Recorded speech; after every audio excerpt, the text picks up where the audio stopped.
Well, welcome everyone. Today is September 29th, 2021. This is a recorded show. I'm Trey Dobson, Chief Medical Officer at Southwestern Vermont Medical Center and an emergency medicine physician with Dartmouth Hitchcock Health.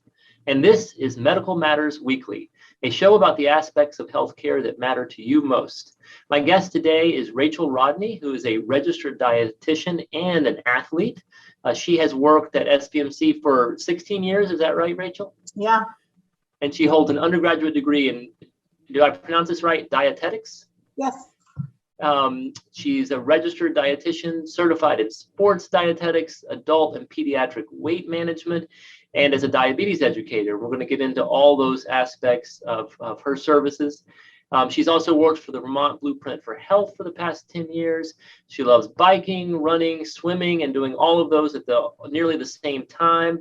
She's also an avid telemark skier and loves living in Vermont, I am sure. So welcome to the show, Rachel. Thank you. Thanks for having me. Actually, where do you live in Vermont? Do you live over in Wilmington or do you live in Bennington? I live in Wilmington. Yep. Wilmington. That's what I thought. That's great. So just tell us a little bit about your background. I started off and sort of where you grew up, and then you can kind of move into how you got into doing what you do today. So I grew up in Connecticut, in central Connecticut, right outside of Hartford. Both of my parents were musicians. My brother went to school for music, for jazz performance. Also, I was the first person in my family to really not go into music and to end up going into a science career. So it's a little bit different for my family. But yeah, so I grew up in Connecticut. Then I went to college in Rhode Island. And after I graduated from college, I decided that I wanted to take some time off and decided to get in the car with my friend and drive out to Colorado or Utah and figure out where we can be a ski bum. So I took a year off, became a ski bum, and then realized it was a little bit too far for my family and moved back east. And I had always known since I was probably in 7th grade, I remember knowing that I always wanted to live in Vermont. And I knew exactly where I wanted to live. I wanted to live near Mount Snow. And I moved here and I met my husband and never left. Wow, that's a great advertisement for the Mount Snow area in Wilmington in itself. It's fantastic. So you were a ski bum. Where did you live? You lived in Colorado. You just travel around? Yeah, we actually landed in Vail. So I lived right at the base of Beaver Creek. And so I skied Vail, Beaver Creek pretty much every day for a year. And then how did you get into triathlons? Oh, boy. So I used to be a very big couch potato. I never did any exercise. I was not brought up in a sports home. My parents never encouraged sports. And so when I was in high school, I started to think about, I had a friend who mountain biked and he was like, you got to get a mountain bike and come mountain biking with me. So I started off in high school. My senior year in high school, I mountain biked a ton. We had a ton of great mountain biking in Connecticut. And I just fell in love with mountain biking. And then that kind of drove me to get a road bike. And then I started road biking. And then I thought, oh, you know what, maybe I'll start running a little bit, and started running. And then that just kind of evolved into, I could do a triathlon. So I started swimming and turned out that it evolved over years. That's also a great story, speaking of great stories, because a lot of people think if they didn't do it in junior high or in high school, then it's too hard. They can't get into it. And really, you can start any type of endurance athletics at any age, I think. Yeah, I didn't start running until I was in my 30s. So I really, and the other thing that I've noticed that's kind of a bonus about starting running late in life is that I haven't been pounding on my joints for years and years as I was growing up. And I don't have any, joint problems or injuries or, things that people who have been doing this their whole life have. So I kind of started later, but I think that it's not a bad thing. Yeah, that's a great inspirational statement. And you're exactly right. So then you moved into nutrition, though. So tell us about that. So when I went to college, I really didn't know what I wanted to do, but I grew up in a family where my dad and brother both have very severe Crohn's disease. My dad, they've both had multiple surgeries. My dad also had it in his esophagus. So for most of my childhood, he had a really hard time swallowing. He was very malnourished a lot. And my mom was always struggling with her weight. My grandma, I grew up in the house of my brother and dad always trying to gain weight. My mother always trying to lose weight. My grandma was a Weight Watchers lecturer. I grew up going to Weight Watchers. And I saw all of these things that just, all in nutrition impacted all of these medical conditions. And so I kind of felt like something was missing in my brother and dad's care. And so I started learning about nutrition and learning about my own nutrition because I didn't eat healthy when I was younger kid. Right. And I didn't know the first thing about nutrition. So I started to learn about my own nutrition and then it just started again. It just started to evolve until when I went to college. I mean, and again, I was a musician when I went to college. I also, was, on the fence of going into music versus something else. And so I ended up going as a math major. And then I said, you know what, they have a dietetics program. Let me take a intro to nutrition course. And my parents were really pushing me to go a different course than music. So I ended up taking a basic nutrition course and that just kind of evolved from there. And I decided I wanted to go into dietetics. Wow. So it connects, I know, with a lot of different people, a variety of people, from true uber athletes to folks that just want to be healthy to folks that aren't really actually feeling well and need a change. And that's what I kind of want to talk about some today. So let's talk about the athletics aspect. Just talk to me a little bit about what you have found through your experiences and, of course, your training, the connection between nutrition and athletes. Well, and it's funny because I think that nutrition plays a huge role in athletic performance. I mean, there's no question that, the fourth leg of a triathlon is nutrition. You can't perform at your best if you're not nourishing your body. And so, when it comes to just athletes who just, are exercising, not necessarily endurance athletes, but, just the average Joe doing an hour a day. I find that people put so much focus on what do I eat to do what I'm doing, but people forget about just having a good old fashioned healthy diet. And so, as far as like just the average person who's doing, a general hour of exercise a day, I really focus more on having a healthy diet and fueling your body for life and fueling your body for what you need to get accomplished in a day. And then as it goes on, I never really realized how much nutrition plays a role until I started doing Ironman and endurance events and marathons. And, when somebody is out there for over an hour and a half to 2 hours, you run out of energy unless you're fueling appropriately. And then you get into, when you're out there running, you've got, you can only eat so much and you can only take in so much. So I find my role is kind of being a guide as to, okay, how do we get the calories that your body needs without making you sick and also to give you the fuel that you need to finish that race? Right. I do think, at least in my interactions with some patients, and different than what your interactions are, of course, because you're dealing with people specifically talking about nutrition. But I hear they want to learn more, but they think I'm not an uber athlete. I hear all these terms about gluconeogenesis and glycogen stores and glycogen depletion, and really, I just want to eat well and feel good. And yeah, I like to go out and run 45 minutes every other day. And I like to do some other things, but I'm not an athlete and therefore I don't need a nutritionist. And how do you respond to those types of interactions with people?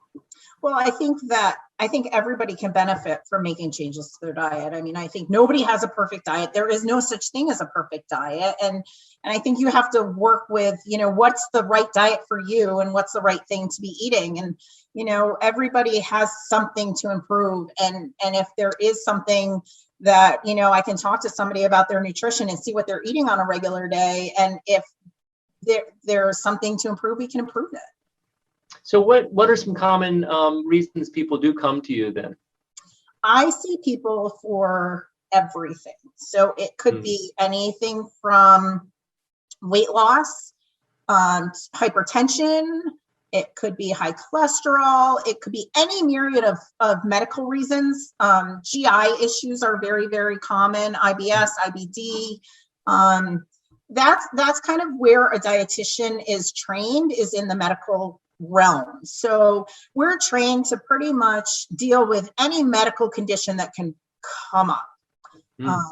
And so I worked a lot in the inpatient realm at one point, and I've worked in burn units. I've worked in medical ICUs, surgical ICUs, you name it. The nutrition piece is so important.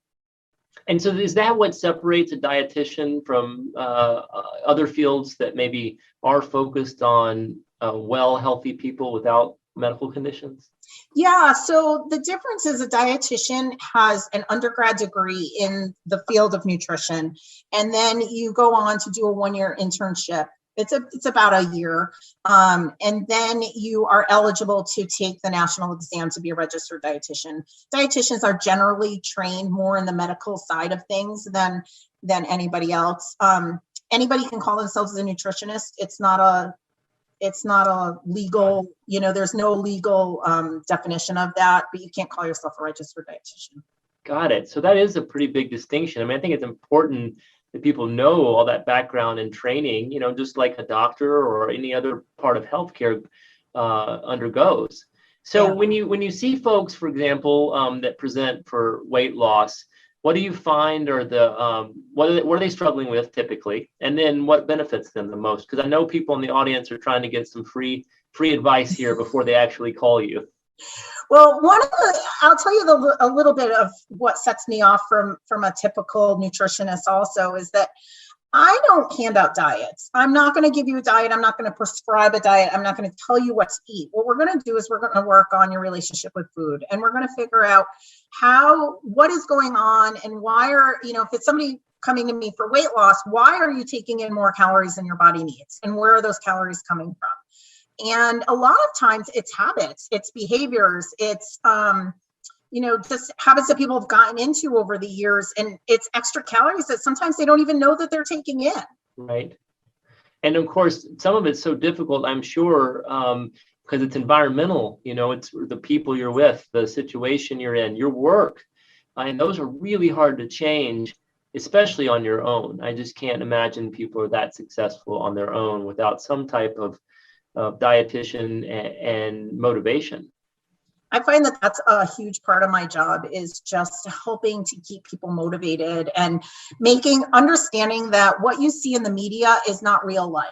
And, making small changes pays out over the long run in sustaining that weight loss and helping you to lose that weight, rather than saying, okay, I'm going to cut out a food group and then, I'm going to lose some weight and then I'm going to gain that right back, because that's not sustainable.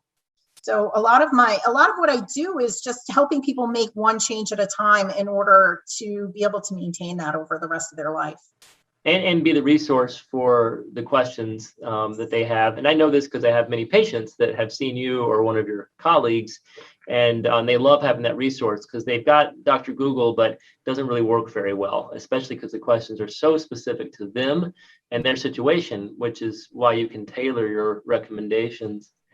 Tell me, what are some of the misconceptions you hear about frequently from your patients and from others? I think one of the biggest ones is just what they're reading in the media is not necessarily real life. And I think that nutrition research, my degree is grounded in research. We're all about evidence-based information, but on the other hand, when you look at nutrition information and nutrition research, it's always evolving and it's always changing and it's never the same. And, I hear the egg thing all the time. Don't eat eggs, eat eggs. Don't eat this, don't eat that. And it's always changing. So I think that that's the biggest question that I get is, what is the real answer? What should I be eating? What shouldn't I be eating? And what is, a lot of times it's just, I heard this in the media. What do you think about that? Right. And there's a lot of misinformation in the media. And a lot of times, there's people trying to make a lot of money off of the weight loss industry is a huge, huge billion-dollar industry, and people are always trying to make a buck. Right, and the media, rightfully or wrongly, they try to sensationalize because they want you to listen and read, but there's some benefit to having a story that's sensational so you can learn about it, but it can also put you on the wrong track. I know that some of my other friends, they're dietitians and other medical professionals in general. The reason to seek treatment or advice from a medical professional is because we might have our own ideas on things, but we use the evidence that Rachel was just talking about to really either support or refute. And there are many things that I thought would be beneficial in healthcare that the evidence doesn't support. So I don't recommend them at all. And I know that's, again, what separates a dietitian likely from a nutritionist who just is an expert based on some ideas that they had. So those are some misconceptions. Why don't you tell us a good story? Do you have a good patient story? I'm sure you have a lot of good patient stories. Actually, I have two that I can think of right off the bat. I had one patient who came to see me I want to say it was probably about 8 years ago. And the first day she came to see me, she just was down, depressed. And as I started talking to her, I'm thinking, oh my God, this woman's suicidal. Like, this is not, like, nutrition is not the most important thing right now. And the nice part of where I work is I was working, I work for 13 different doctor's offices. So I was actually working in the doctor's office. I opened the door, I went outside, I said, "Doctor, you need to come and see this patient because I don't think nutrition is really important right now. She's suicidal." Right. So he went in, saw her. They immediately got her admitted to a psych hospital. I think she was there for a while. And they worked on her depression and got her kind of squared away mental health wise. And then she came back to see me. And this had to be probably a year later. She came back to see me. And her reason for coming was because she wanted to lose weight. Right. And so fast forward 8 years, she's lost almost 100 pounds. Wow. She follows up with me every single month without fail. She always checks in, and she's lost so much weight. She was really unhappy about her arm flaps, and she's going in next week for plastic surgery. Mm-hmm. And this woman has I actually met with them, her and her husband, a few days ago, and he just kept saying, "You should see all the meds she used to be on. She's only on one medicine now." Great. She can go and walk. She was helping him, build things. It's just amazing. Somebody who really was debilitated from her weight is now has a whole new life.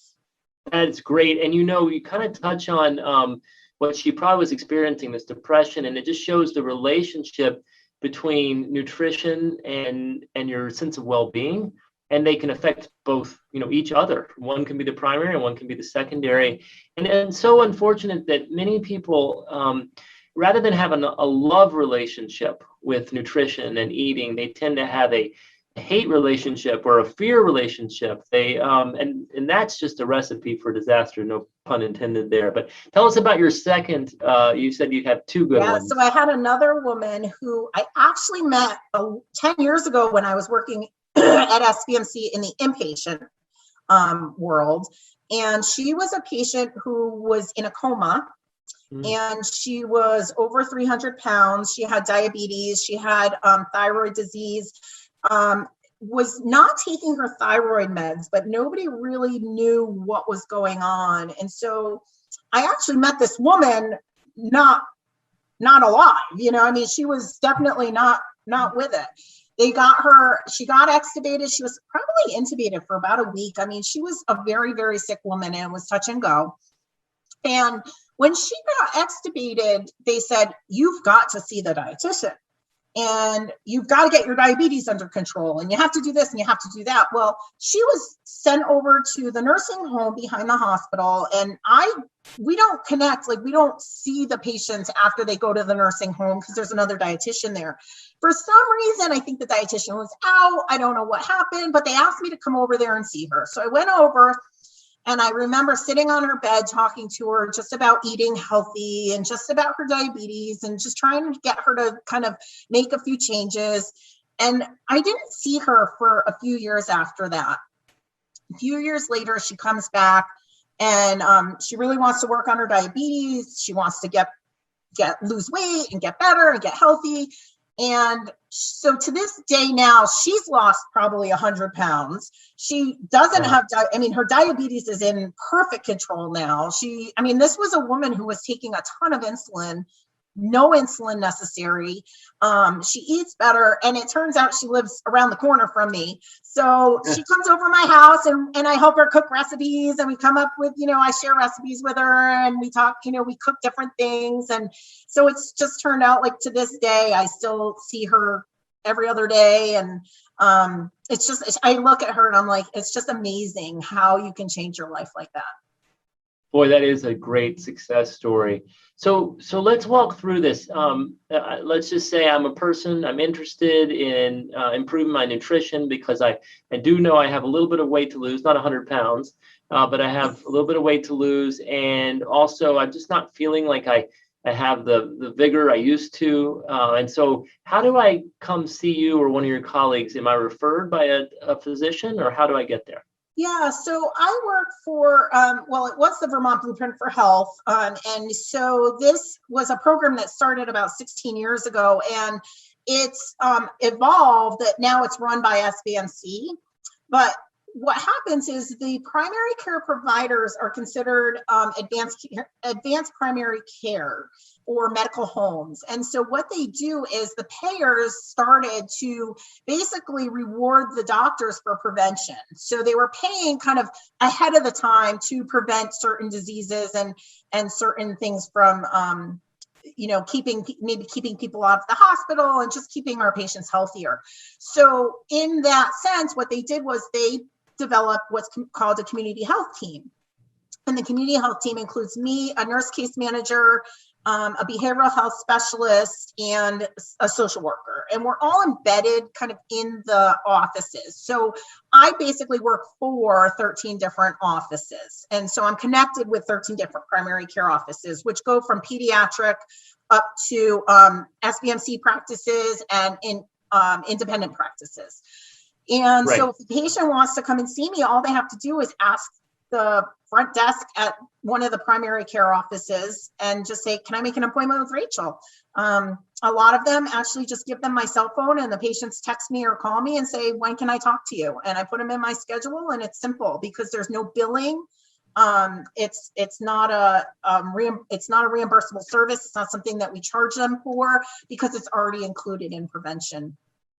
And then how many encounters do you typically have? I know there's probably some extremes on each end, but is it one or two, or does it go on for a relationship that's longer?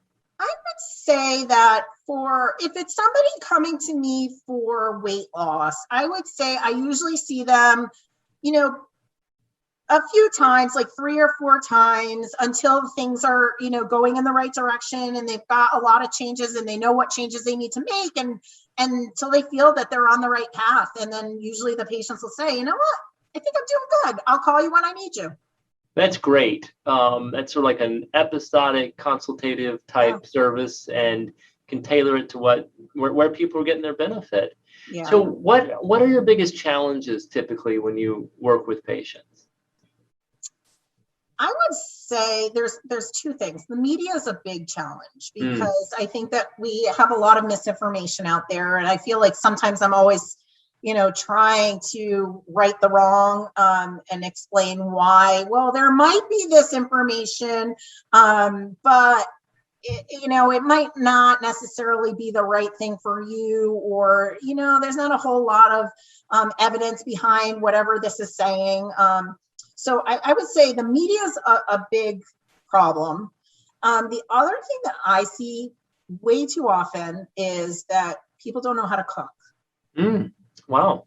And home ec, we don't have home ec in the schools like we did when we were younger. Right. We're not learning, kids are not learning to cook the way that we did. Even if it was making eggs or making pancakes or, whatever it was, kids knew how to, at least a middle school child knew how to make something on the stovetop, no matter what it might be. Right. And so what I find now is, even sometimes we give away vegetables. We give away, we have the Veggie Van Go. People get these vegetables. I've talked with clients and I'll say, well, you got all these vegetables. Did you do anything with them? No, because I don't know what to do with them.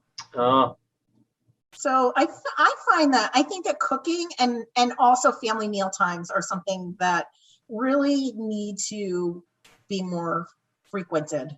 Right. And if you're listening in the audience and you have these similar experiences yourself, getting a hold of Rachel or, again, one of her colleagues is a great way to go. And as you heard, it doesn't take multiple appointments. It can just take a few. So as we kind of close here, tell us from a professional and even a personal standpoint, do you have any projects or goals on the horizon? Well, I can tell you, Trey, I'm never stagnant. I'm always looking for something new. Yes, I know that about you. I'm always trying to learn more as much as I can. Right now, I'm training for a marathon. That's going to be in November. Great. Just finished an Ironman. So personally, I'm just waiting for the snow to come to start cross-country skiing again. But professionally, I'm always trying to learn something. That's great. Well, thank you so much, Rachel Rodney, for being on our show. I'm also going to thank Mike Cutler from CAT TV, Ray Smith from Southwestern Vermont Healthcare, and Ashley Jowett from Southwestern Vermont Healthcare. I'm Trey Dobson. Go out and find joy in everything you do, even in the face of adversity, and we will see you again next week.